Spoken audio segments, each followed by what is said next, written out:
Hey, we've got a great topic. I want to bring in Todd Kirk, who is the Vice President of Solution Provider Advisory at BrainStorm. Welcome, Todd. How you doing today?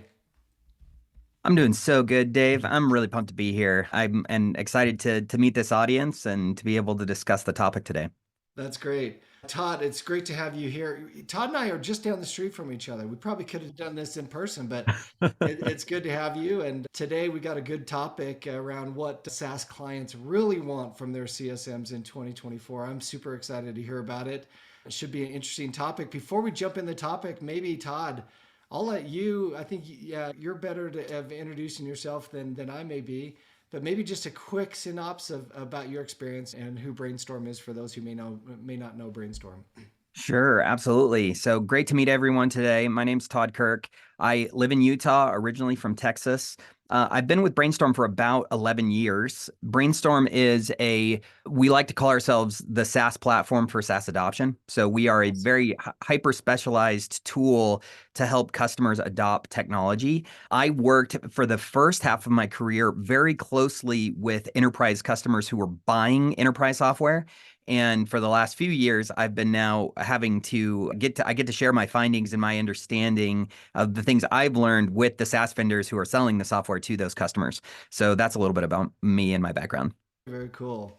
Good. So we got everybody's anxious to hear about what SaaS companies really want from their CSMs. This is a tough topic because CSMs, we're doing everything we can to deliver what our customers want, but what do they really want from us? I'm anxious to hear your thoughts on that. So I'll turn the time over to you and I'll jump off. I'll manage the chat and Q&A. So anybody who has any chat or questions, send it there. I'll manage that, but we'll turn the time over to you, Todd. Take it away.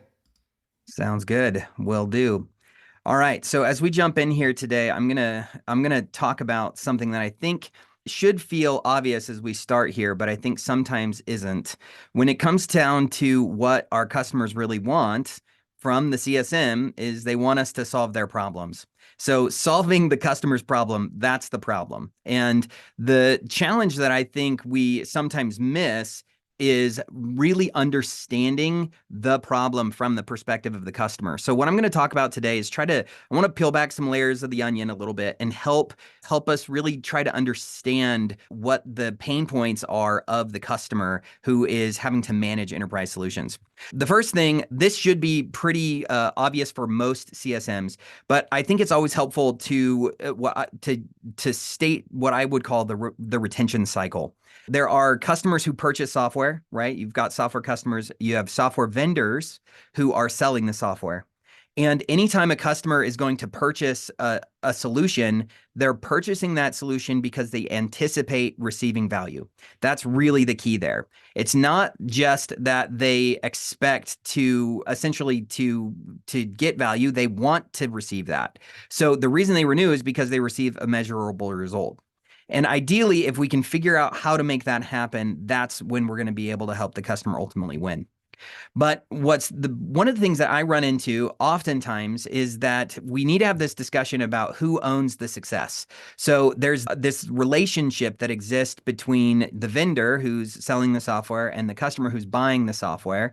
So who owns that? In an ideal world, you'd expect that the customer journey should look like the chart on the left, where in the start, the CSM and the implementation team and the vendor, they're owning success. The product itself, that has a level that is really important. But over time, the customer is starting to take ownership of that solution. And they come to this point where as the relationship develops, everybody gets onto the same page. Unfortunately, what it often looks like is the customer doesn't become invested in the solution, and the ownership over time more and more is put onto the CS leader, the CSM who's managing the account. So why does that happen? And I think that's one of the things that it's a little bit painful to look at and understand, but I think it's helpful for us to try to put ourselves in the seat of the customer for just a little bit. So what I want to do, if we could, is I believe in having some good therapy. So let's do a therapy session, lay down on the couch here, and really try to understand what is the pain point that our customer feels. So first things first, when you think about how do customers feel? I think one of the big areas that we struggle to remember is that it's not for most of the people who are asked to manage software. If I'm a person who works for an enterprise, there are things that I have to do to make sure that my job is being successful. I'm wanting to unlock ROI. But for an admin who supports an enterprise application, usually it comes down to three things. They feel overwhelmed. They've got essentially too many things to do. They're under-equipped, which means there's no good way for them to get the things done that they need to. And they oftentimes lack the expertise needed to drive the results that they want to see. Remember, they bought the software anticipating value. They want to see a measurable result, but they don't have the expertise to get there. And unfortunately, what oftentimes happens is the idea of trying to make things easier for them actually make things harder for them. So let's talk about why that is.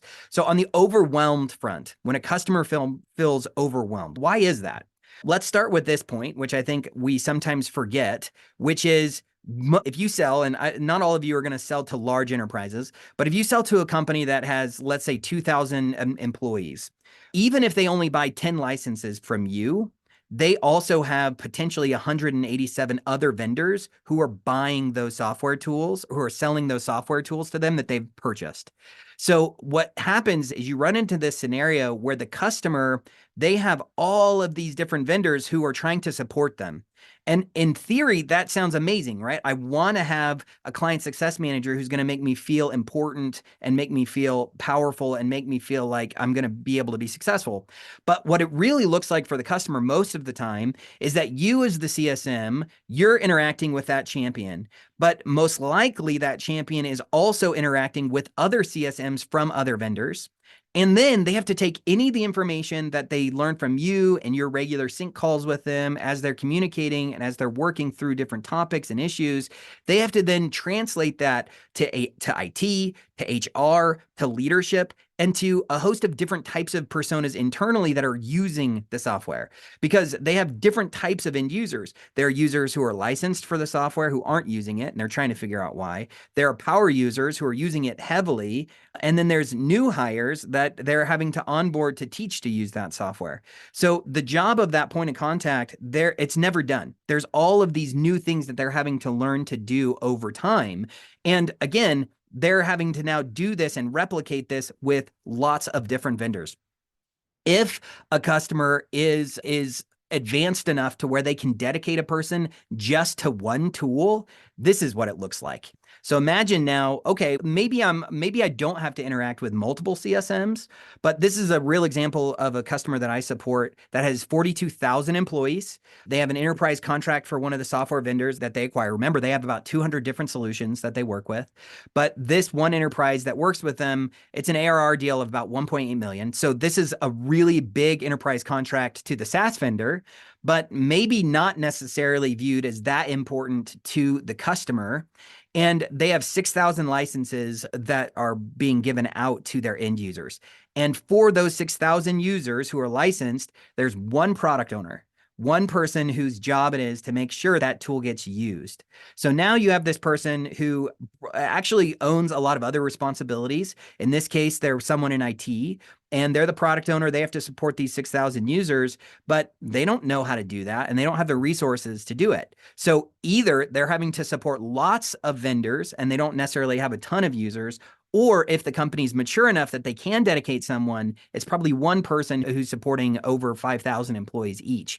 It's not uncommon for me to see organizations that license software. If you were to license software to every single user here, so an organization with 42,000 users, if I'm licensing Google or Microsoft and that goes out to every single employee, it's still usually 2, maybe 3 people who are supporting that. And so it's a lot of pressure that's put on those people's shoulders to handle support, to do education, to onboard new hires. It's just, they feel overwhelmed, right? Really where it comes down to. So this is really fascinating. This is a quote from an enterprise customer who is one of those owners, right? One of those champions. And one of the things that fascinated me is they basically, this is a quote straight from them. They said, if I attended every QBR with every vendor we had, that would have consumed all my time.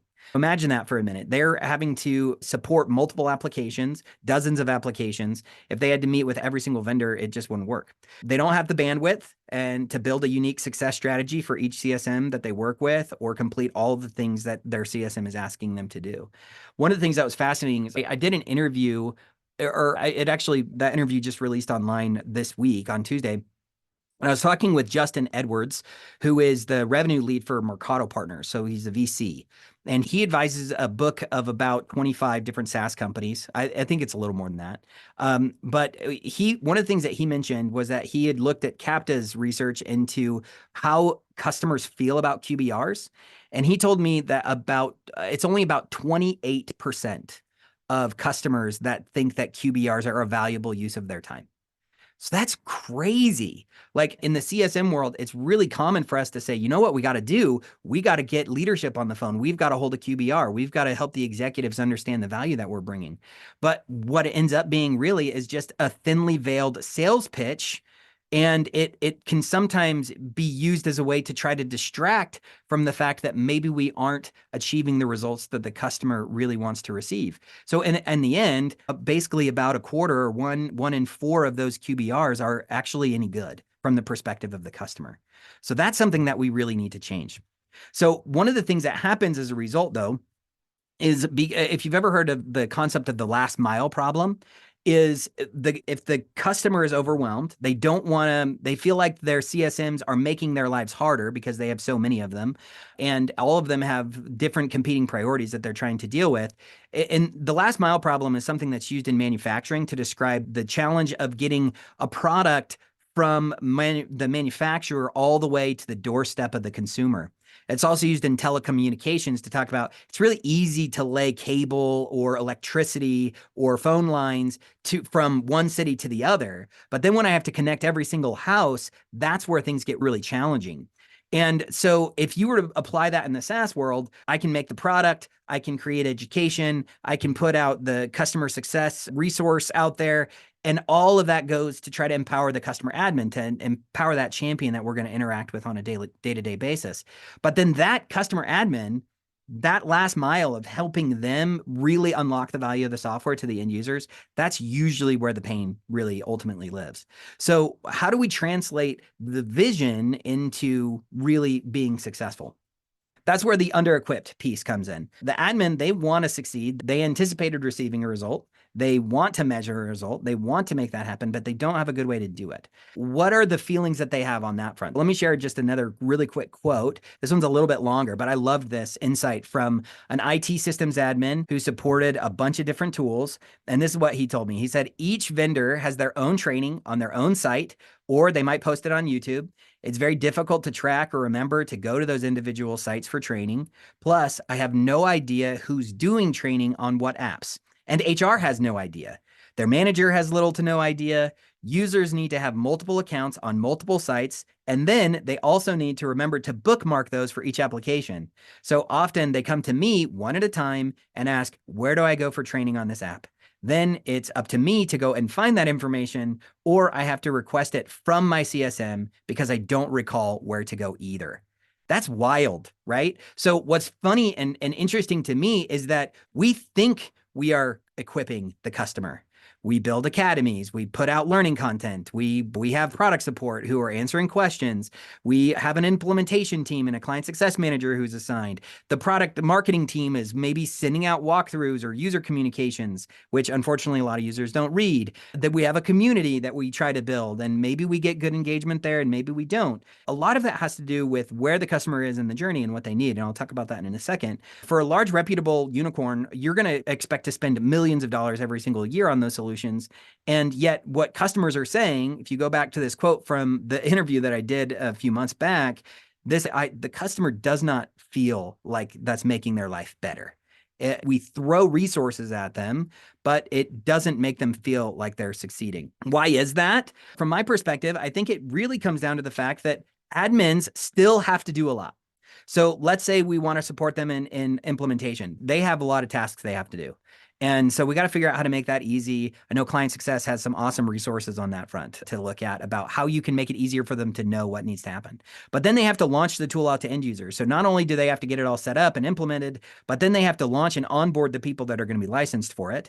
They have to help those users apply the tool to their job. And maybe they ask you to do training and things like that. But the fact is, even what I've learned in a lot of the customers that I work with, they'll do a training, right? They'll ask the CSM to come in and train their end users. And that all sounds well and good. But unfortunately, what happens is even after you train those end users, you get a momentary spike in adoption. It doesn't last. So they still have a lot they have to do. They have to help the user stay up on the tool. New users are being brought in that they have to onboard. And then they basically have to report if the tool is working back to leadership.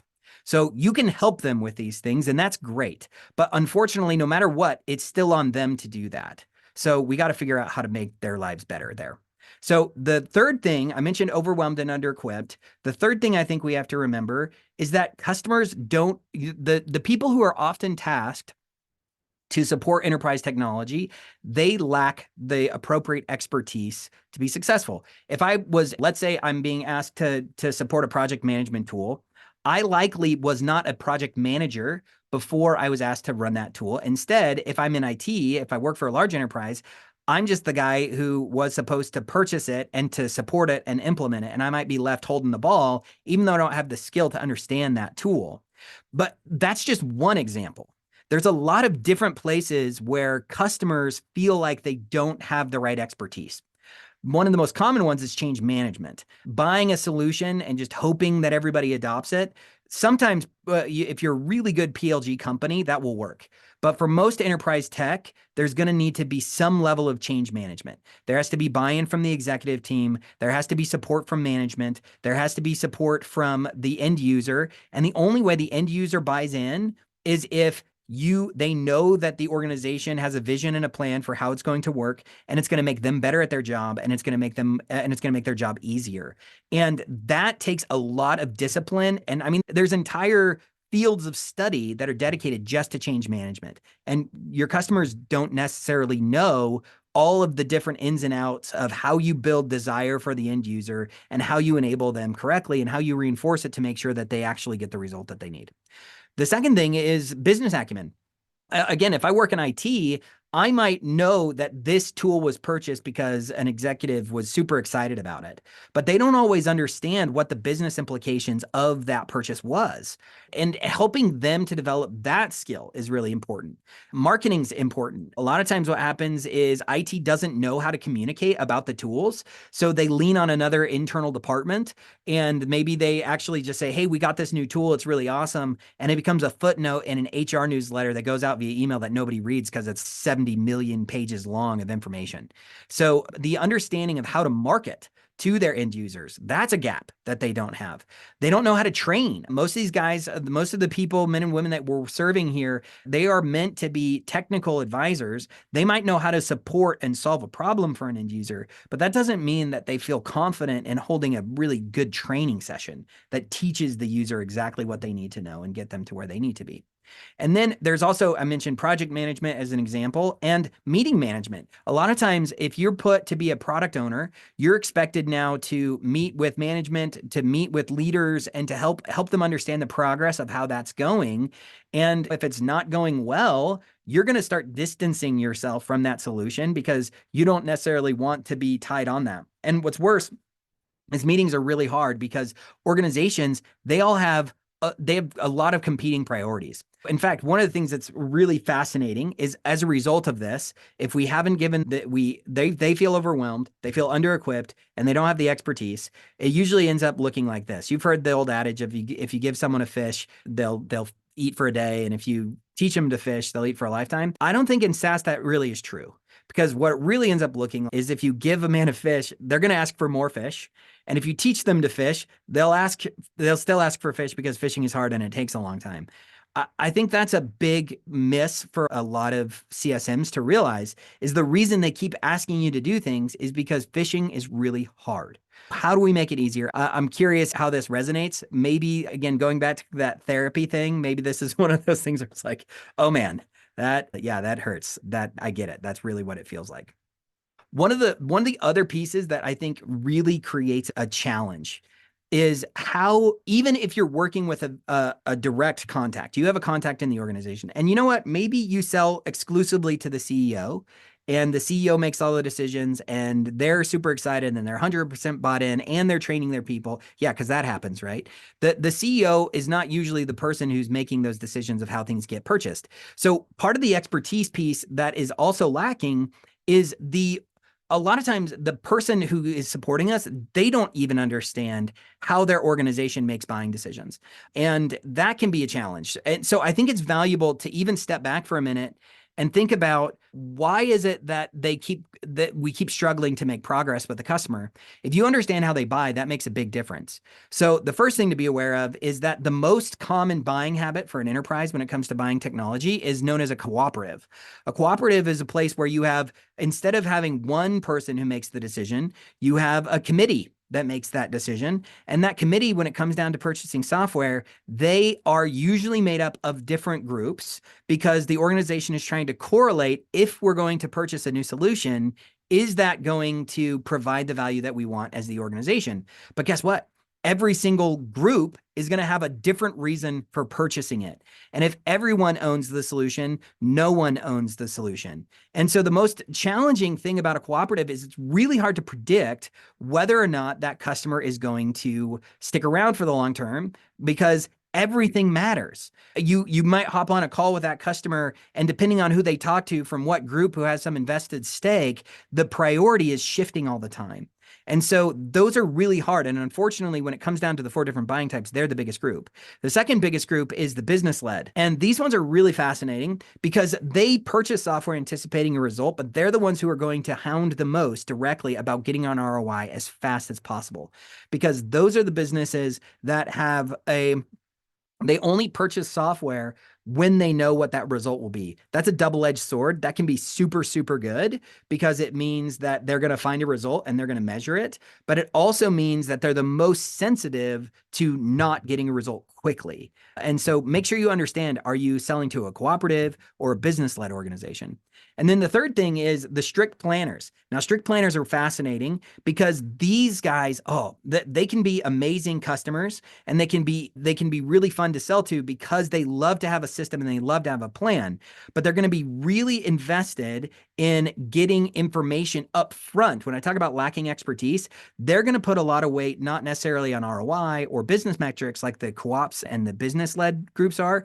They're going to look at social proof. They want to see evidence from other customers. Is this a proven tech value prop? So customer stories, case studies, reviews on G2, that's the kind of stuff that these people really look forward to. But those strict planners, once they know exactly what they want, they're going to go full bore into whatever you want them to do, and usually put more investment into some of these ideas like project management and meetings and things of that nature. And then the fourth are the catalysts. And these are really fascinating customers to deal with too, because they are usually the ones that are more accepting of risk. They're more willing to look at innovative solutions that may not do everything that they need them to do right away. But they can also be dangerous in the sense that they're going to have a much higher expectation from you to support them and guide them. So when it comes down to these ideas of like how your customers feel, they may be overwhelmed, like they have too many things that they need to do. They may feel under-equipped, right? Like they don't essentially have a good way to get everything done. And they may be lacking expertise and owning the responsibilities that they have not been trained to do themselves. So as you start to understand, hopefully this has been a valuable discussion to think through, what are the things that I want my customer to know and understand? Then maybe that'll equip us now as we try to think about how you can help better. So what are things that CSMs can do to make life better for these customers? They want to receive a result. It feels really hard to do that. How do we make it easier? I'm going to state the obvious first, which is if they feel overwhelmed, we need to figure out how to make their lives easier. If they're not equipped, we need to equip them. And if they lack expertise, we need to train and empower them. So while I love that sentiment and I think it's a beautiful idea, maybe that feels hard. And maybe this is a good opportunity, chat in the meeting if you could. I'd love your thoughts. Do you feel like the activities that you're doing as a CSM Are they making your customer's life easier? Is it equipping them? And is it teaching them and empowering them to do the things that they need to do? Even knowing how to, as I mentioned, the buying process, even knowing how to navigate their own organization. What happens if we ignore this? There's some really fascinating data that I think is really important. So as an example, one of the things we want to do is we want to help customers move faster. And one of the things that's interesting is if you look at a lot of the research that's been done by groups like ChurnRx, customers who don't achieve a minimum threshold of usage within the first 10 days, they churn 4 times more than their faster peers. That's wild. So one of the things that's important is that customers want to move fast. So the faster we can go, the better. They also, your customers, you need a champion. You need that person who really wants to be invested. And if you don't have an engaged admin at a customer, your chance of churn goes up pretty substantially. And if you do have one engaged, you're going to reduce your chance of churn by about 40%. And then the last thing is customers also want to see results. So they want to go fast. They want to be excited about possibilities and have somebody who's engaged, and they want to see results and impact. So if they can measure results, that's where I started this whole thing at the beginning. If you can see results as a customer, you're going to stay 6 times longer on average than customers that don't have a measurable result. So super cool to think about. So basically comes down to this, right? So if I want to change that churn cycle into a retention cycle, I have that anticipated value. Renewal usually comes down to I get quick wins, I have efficient rollouts, and I get immediate usage. I feel like I own the solution. That's that point where we want to transition the idea where the customer takes ownership. And I've got a turnkey way to showcase that we're winning and that we're succeeding. So how do we do that? That's really the answerable question that we got to figure out. So I'll also point this out. It all depends on where you are in the journey. I mentioned how we want to move to this alignment with the customer over time. The growth, depending on where you are with a customer, is going to shift. Usually we start with a person, the CS, the implementation leader, the account manager, whatever role you have in CS. There's this role that's driven by you as the vendor and by you as the human. But as time goes on, ideally, your product gets better, the users get aware of it, and there are things you can do in the product to make key value props more prominent. But the place that is most often ignored and that we rarely get to is what I would call the customer-led growth layer. So you got to stack these, right? First, you stack the CS, then you make the product really good, and then you help the customer take ownership. But again, why don't they do that? They're overwhelmed, they're under-equipped, and they don't have the right expertise to succeed. So what's important is remember, this is going to depend on where the customer is in their journey with you. So when they purchase that speed bucket I talked about, that time to value bucket, that's more important. Once they're launched and they're trying to grow, they want to get results. And usually that means cheaper or better, right? They want to scale, they want to save money. They want to make life easier for their team members. A lot of times time suck is an issue. So they're afraid that people are wasting their time on projects or app usage that isn't driving the results they need. They want to grow or they want to remediate risk, right? So there's all kinds of different results, and that could translate into a lot of different things. As an example, I was working with a customer once who it was actually a city government in the Pacific Northwest, and they have about 20,000 employees. And every single one of those employees had to commute in every single day to the office. And what they were discovering was that because of the traffic in the city, it was so high that those users were spending, or their employees were spending upwards of an hour and a half to 2 hours commuting every single day. So guess what the result was? They wanted to figure out a way to make their employees, their users, they wanted to make their employees way more successful. And instead of having to constantly drive in for hours every day, work remotely. And that's when they deployed tools like Slack or Zoom or Microsoft Teams. And they were trying to figure out, I think remote work can be a result for us to reduce down on commuting. But another customer, if you all of a sudden you're like, you know what, my solution here is we're going to drive remote work and it's going to save on travel costs or wasted time of my employees. That might make sense for one customer, but it might also be for another one. They're like, you know what? We're collaborating so much online that we have to spend way more time in correlation than we do actually getting work done. So I would rather have my employees in the office. If that's the case, then you need to shift your message. Don't go out and be like, just don't have people travel in the office anymore, because that's a different result than what they want. And that is probably one of the biggest misses that we tend to do as CSMs. We can rely too heavily on experience with one customer and the result they want to get, and then miss out on the fact that another customer say, you know what, I don't care about commuting times. I care about how much time people are actually working versus correlating and collaborating. And then the last thing is, once it gets closer to that time for renewal, they're going to want to have insights into data. They're going to want to know if they succeeded. So when I talk about the customer problem is the problem, how do you go and measure that result for the customer? It can't just be based off of usage. Usage is a really powerful and helpful tool. I make the joke sometimes that if you're afraid of getting eaten by the bear, you don't have to be the best or the fastest. You just have to be faster than the other guy standing next to you. So what usage data does is it helps at least stave off the bear coming in to say, hey, I'm just going to eat you up because you don't have any usage. But in the case of actually receiving a result, using a software and receiving a result from the software aren't necessarily the same thing. So you got to be able to tie those two things together somehow. And a lot of times the customer owns that data, but they don't even know how to get it. So how can you advise them to think through what are their strategic priorities and how do you help them measure those strategic priorities? So remember to do that, and I think it'll go a long way. Now, in summary, and I know that I want to make sure I'm respectful of everybody's time today and keep this really tight, but I would basically say that when it comes down to the problem that your customer feels and the things that they want, what it's really important is let's take the time to understand the customer's pain.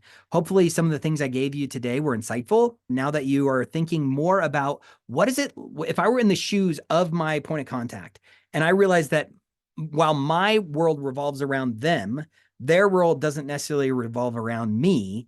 How can I make a more customer-centric, take a more customer-centric approach? Second, there's all kinds of ways to equip your customers and make life easier for them. And you can give them tools that can help them be more successful. That's what I actually try to spend my time doing every day, is figure out how do I make life easier for my customer? What are things that I can take off their plate? Instead of giving them homework, what's homework that I can do for them? And unfortunately, you can't just go in and just say, hey, I'm going to start doing all these tasks for you, because then you will be burdened. So one of the things to think about is, can you automate? So that's what BrainStorm does. If you're curious, by the way, can you automate things like onboarding users? And I don't necessarily mean the task management perspective, the actual training and communications that go out. Instead of just sending them to a link, what if we were proactively reaching them in and then guiding them down a personalized journey for things that they need? So that's really important to think about. And so if you're curious and if you'd like to connect with me, now that we're getting up to the point where I want to pull up, see if there's any Q&A and have a discussion. So I do a weekly podcast called SaaS Therapy. You notice I started with the therapy analogy. Get to talk to awesome CS leaders, people in the investment world who are trying to think about CS, even teams like product marketing and L&D. And hopefully we can learn from each other. So feel free to subscribe to our podcast. We'd love to have you go listen every week. It's great. We also have a newsletter. Feel free to subscribe. And Dave said, don't make a plug in LinkedIn for the chat, but feel free to, I'd love all of you. Come connect with me on LinkedIn. I'd love to learn from you and chat more. Thanks, Todd. This is awesome. We do have a question we want to get to. This question is, how can this process work in a scaled / digital approach when CSMs have many customers and don't really get on calls to understand what the customer goals are? So I've got a ton of customers, but I don't know all of their goals. How do I scale this? Yeah, I love that. I would say that usually when it comes down to adoption, at least, I usually put goals into about 3 different buckets. So when it comes just with adoption. So one is onboarding. So I got to onboard my new users. The second is I got to remediate. So that is users aren't using it correctly. I want to change their behavior. And third is I want to optimize their behavior. So I have a result I'm trying to achieve and the users aren't getting that result, or they're not getting the result in the way that is going to follow some sort of best practice. So that's usually how I like to think about it. From an adoption perspective, there's just those goals. But where your customer is in their journey is going to depend how they feel about adoption. On the other side, there's the specific goals we talked about, things like reducing your travel cost or saving money or making sure that we're not, if you're in security, that we're in compliance or whatever that might be. Those problems, those you'll learn and understand more as you start to understand your personas and the types of customers that you work with. I think it's really worth investing in industry knowledge, trying to understand the industry of your customers and where they work, because there's going to be commonality there. But the third thing I'll mention, and this is maybe just a little bit of a specific plug to what BrainStorm does, I think one of the things that's really important is that if your only solution is to hop on a meeting with them, it doesn't scale for you. And as we already established, it doesn't work for the customer. Yeah. So what we do is we try to create what we call experience flows, where we can ask the customer via a question that we send to them through a portal that's made just for them. And that question would say, what is your biggest pain point? What is the thing that you care most about? And then I know my response to that pain point because I know it's a problem my company can solve. So depending on how they answer that, I'm going to then direct them to that solution. And so the difference between what we do and just say like sending someone to an LMS is instead of overwhelming them with a whole bunch of different options, we're going to just say, hey, this is your problem. You told me this is your problem. I'm going to now give you the solution to that problem. And it almost becomes like we can act as a way as to be an extension of you as the CS leader. So that's just one other plug that I'd mention in there. So if you have any questions about that, feel free to reach out to me, but that's how I'd address that question.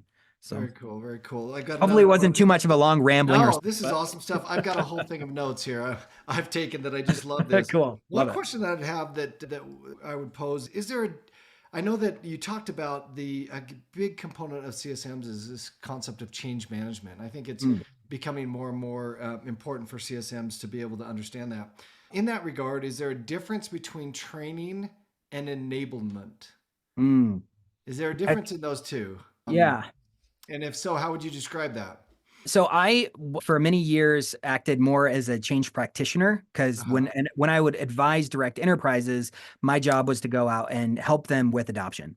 And there's a really awesome framework that comes down from the change management world. It's called ADKAR. It's made by ProSci. And I love it. It sounds like Admiral Akbar from Star Wars or something. So if you're at work, you can try to, or a little bit of a nerd like me, you can try to think of that. But it's ADKAR. And it's a 5-letter acronym. It stands for awareness, desire, knowledge, ability, and reinforcement. So, Uh-huh. what I would say the difference between enablement and training is if you were to really break it down, knowing how to do something, which is knowledge, is not the same as being able to do something. So, training is a precursor usually to enablement, but it is not the end all be all. Just because you know how to do something doesn't mean you have been enabled to do something. So training is a component of enablement, but it is not the same as enablement. That would be my short answer there. So Yeah. making sure someone has an ability is the real key. And that oftentimes is why you have to reinforce and follow up. It can't just be like a 10 to 1 hour meeting and I get it all, right? Like most of you who have attended this, if you've ever heard of the forgetting curve, you're going to forget everything I just said in the next week. Like you're going to be down to 5% retention in your knowledge. And enablement is a behavioral change, as some people are saying in the chat, which is great. It's not Yes. just about, I know how to do something, I'm actually doing it. Yeah, Dustin said training is knowledge, enablement is behavior, which is That's excellent. right. Good. And I think the key thing is we're trying to change behavior and those things. Okay, we've got another question here.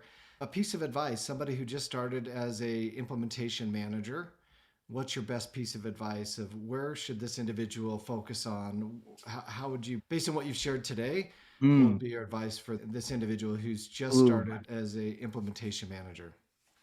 Okay, that is a really good question. From my perspective, the implementation manager is usually they're acting almost as a bridge, a missing link between the sales process and the success cycle, right? Mhm. So there's a client success manager who's going to own the relationship long term, and there is a seller who sold the deal. And hopefully, don't want to give too many people PTSD here, but a lot of times the way a product is sold and the way that it's executed from a delivery perspective aren't always the same. Yeah. And so the implementation manager has to bridge that gap and manage the expectations of the customer really well. So I would say as a new implementation manager, from my perspective, I think there's two things that I would really focus on myself, which is I need to know my product inside and out, what its capabilities are, but I also need to understand the customer inside and out and what their desires and what their goals are. And if you can do those two things, that's going to really make a big difference. But unfortunately, what ends up happening, I think, is that implementation managers oftentimes just become like a manual how-to guide. And I think the best implementation managers are able to do something more than focus on just the how to. The how to stuff, that's where the scale is. And if your whole focus is just, I'm going to do some basic training and I'm going to do some stuff that you could do yourself, and that's my only role, then you're at risk of not being a longtime employee because eventually those are things that SaaS companies are going to figure out how to do in a more scalable way. The real value is in understanding the product and understanding the customer and helping to bridge that gap so people can be successful. So that would be my answer there. Hopefully that's good advice for this crew. And if you're someone who's, you know what, honestly, implementation is really painful for us. You should be thinking, how do you scale that and get more of that how to, the training and the enablement? How do you scale and automate more of that rather than making that be a human-led process? Very cool. Very cool. All right. I think that's it for the questions today. There's no other questions. So, Todd, thanks for joining us. Super insightful and impactful. Grateful for the partnership that we have with BrainStorm. And any last words for the audience? Just, I remember it supporting the customer. I love CSMs who talk about being customer obsessed and wanting the customer to win. I think more than ever, CS has an opportunity to make a massive impact in the market. And I know that can feel hard for a lot of organizations who have maybe laid off a lot of their CSM teams or have contracted what the amount of resource they're providing to their customer. But that's because what a CS leader should be doing is focusing on the customer achieving their results and helping them solve the problems that they feel in their lives, rather than just being either a kind of a really expensive trainer or just like an extension of the seller. We should be focused on the delivery of the results. And if we do a better job at that, then we're going to see awesome things happen in the future. So I hope everybody walks away with some really good ideas of what they can do better. And like I said, please connect with me. I'd love to hear from you and be a resource in any way that I can. All right. Thanks, Todd. And thanks to everybody who joined us today. We're grateful that you could join us. On behalf of the entire ClientSuccess team, we just thank you for coming to these each week. Watch for them usually on Tuesdays and Thursdays. And we're happy to help you in any way. So thanks again to Todd, our great partner of BrainStorm, for being here today, and each of you. Until next time, we'll see you and have a great week and great weekend. Cheers.